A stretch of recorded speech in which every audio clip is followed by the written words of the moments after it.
Hi, first of all, I'm not a mechanic. I know very little about vehicles, but if you do have a problem with your actuator, which means if you do this, the actuator right there, it should move back and forth. Look, I'm gonna move it back to the cool position. And if I move it back to the heat position, that's when it starts clicking. And so the very first thing that you're going to do is remove your glove compartment by pressing this in and pressing this in simultaneously and just pulling it out. And then what you're gonna do is you're gonna pop this right here open, and you'll see a few screws in here, which we're gonna have to take off. You should have a screw here, and I think here and here, but I have them off from before when I fixed it. You're also going to take off this screw here, this screw, this screw, this screw. That way you can move this panel back. Once you remove them, you should be able to move this slightly, but we're also going to have to move this. In order to move it, you will have to take off this bottom piece, and you'll find two screws back here. I did just remove it by hand. Once you remove it, you'll find two screws. If I can see them around here, there should be a screw right here and another one right here. And so it's going to take me a while to do that, but let me go ahead and remove those two screws. Okay, I loosened the two screws and they should be able to come off. If you notice, they come out right here. So this is what the screws look like. And then just pull it out. What we're gonna do is pull this thing off. It should completely pull off. You might need a couple of times to pull this all off. There should be 4 things to pull out here. This one, this one, this one, and this one. Just a quick note that when you pull this one off, you are gonna have to press in here to be able to pull that off. Same thing with this one, you're gonna have to press in here to be able to pull it off. Next thing you're gonna have to do is take off this screw, so that we can go ahead and have access to this part. So now what I'm going to do is I'm going to extend this, and I'm going to put this can that I just have. It's a random can, and I'm going to put it right here so that I can have access to it. And what that does is it gives you access to the screw. So I mean, one, you can actually easily access it from there. The other one, as you can see, it's in there. So and you do see one right here that I never put. I don't see, oh, right there. You see where my finger's at. I never put one there because it was hard for me to reach there.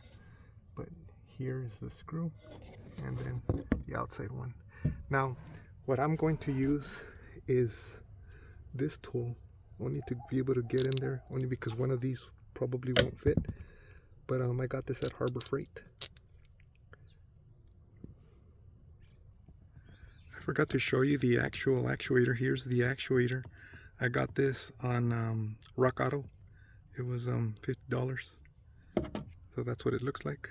And I'm on the last screw. I only have 2 screws. I just need this one. I already took out the other one, which is that. Once you take it out, it should look like this, and all you have to do is unclip this. Once unclipped, it looks like this. And I didn't show it, but on this one also you do have to press here in order to be able to take it off. But I'm about to put that right now. When you put it in, that part that's sticking out goes inside of that hole, male to female.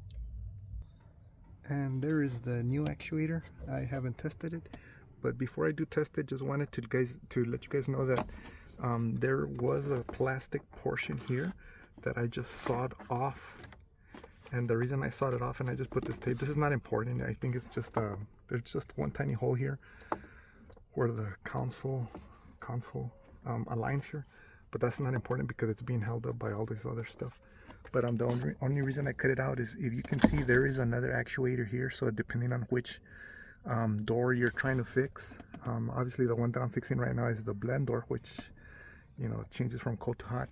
This one, I don't know if it opens like the top, bottom, whatever, but this one was clicking with me, and so I had to replace that one. There's another one also down here, which if you can see it, it's right there, so you can easily access it. Like I said, you are gonna have to use like a can or something to make this separation, and just in case you need to replace the clicking actuator from the outside, that one is located right here, which I have also had to replace. I don't know if you can see it, but it is there. And for this one, you won't. Let me see if I can see it. There it is. It's this one right here. That one, you can also access it from here. For that one, you definitely need this. For the one that I just did in here, this one actually does fit. And so now let's go ahead and test it. Now to test it, I am just gonna have to replace these back and just quickly do a quick check. Now before you completely replace it in there, all I did is I just connected all of the cables, and I'm just gonna test it now with the setting here, and I'll see if, you know, remember if it goes up here, it should be clicking, but it shouldn't anymore, I should say. So.